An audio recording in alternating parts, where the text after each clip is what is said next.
Hello everyone! Welcome back to my YouTube channel. Ako po si Selena Jess. At for today's vlog ay gagawa po ako ng DIY hair treatment.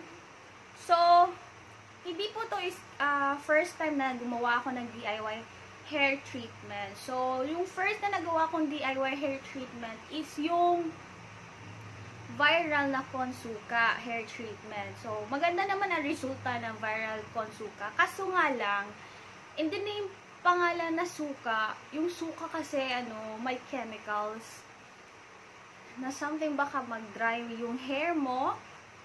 So, parang tinigil ko na yon yung bisyo na yon. Kaya naghanap ako ng ibang way na somehow hindi siya yung may halong chemical. And then, may napanood ako sa isang vlog. Maganda naman yung yung ingredients. So anyway guys, back to our topic. For today's vlog ay gagawa po ko ng hair treatment na ang kailangan lang natin ay isang itlog at saka conditioner again. So ito, cream silk green. Kasi green talaga yung favorite color ko. Char. Eto po siya. So, kailangan lang natin ay lalagyan at saka ito at saka yung mixer. Eto, okay? But before that, bago ko simulan ito, kung hindi ka pa nakapag-subscribe sa akin, please do click that subscribe button at i-click mo na rin ang notification bell para naman ma-update ka sa mga pinaggagawa ko. Anyway guys, I like my new studio, char. And then, gusto ko kasi ang ganda dito. Ang liwanag. So, anyway guys, start na tayo. I-mix ko lang yung egg at saka cream silk ko. Okay?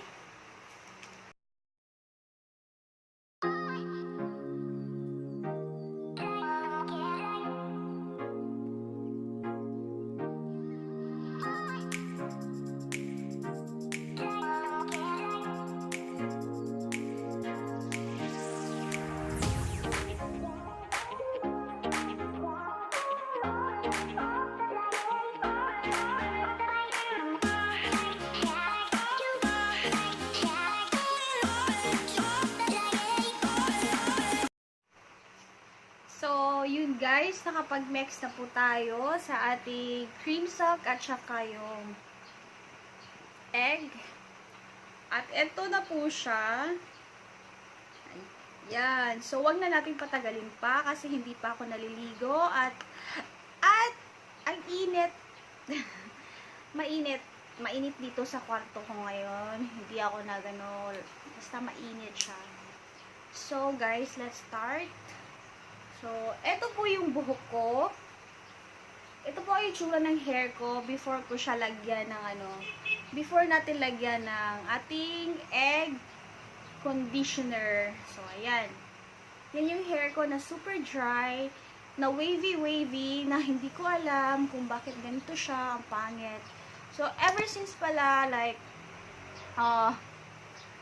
magto 2 years na ako hindi na nakapag-rebond. So, ito na yung hair ko. Parang wala na tong halong chemical. Okay? Maglalagay na po tayo. Kasi baka maluto yung itlog. So, warm lang. Warm lang ang gamitin nyo. So, nalagyan ko na lahat ng hair ko. At, I still have it here. So, ito na, nakarap na yung hair ko. At maghihintay lang po tayo ng 30 minutes. And then, maliligo na ako. At, I am so excited kung anong kalalabasan ng DIY hair treatment na to na tinatawag nating eggcon. Egg conditioner. So, see you later, guys. So, ang gagawin na lang natin, ito na po yung hair ko. Kakabanwas ko lang. So, ayan. Hihintayin na lang natin na matuyo ang hair ko. So, here it is. it is. Dry na ang hair ko. Dry na siya. And ito na ang resulta ng ating egg conditioner. So, wow. Pwede. Pwede siya, guys. Maganda ang resulta. Tsaka ang ganda ko pala talaga kapag bagong ligo.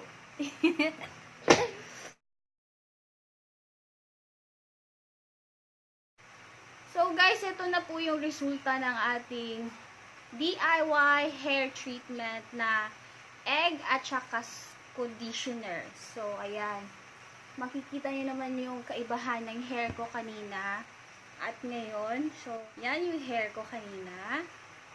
At eto na po siya ngayon.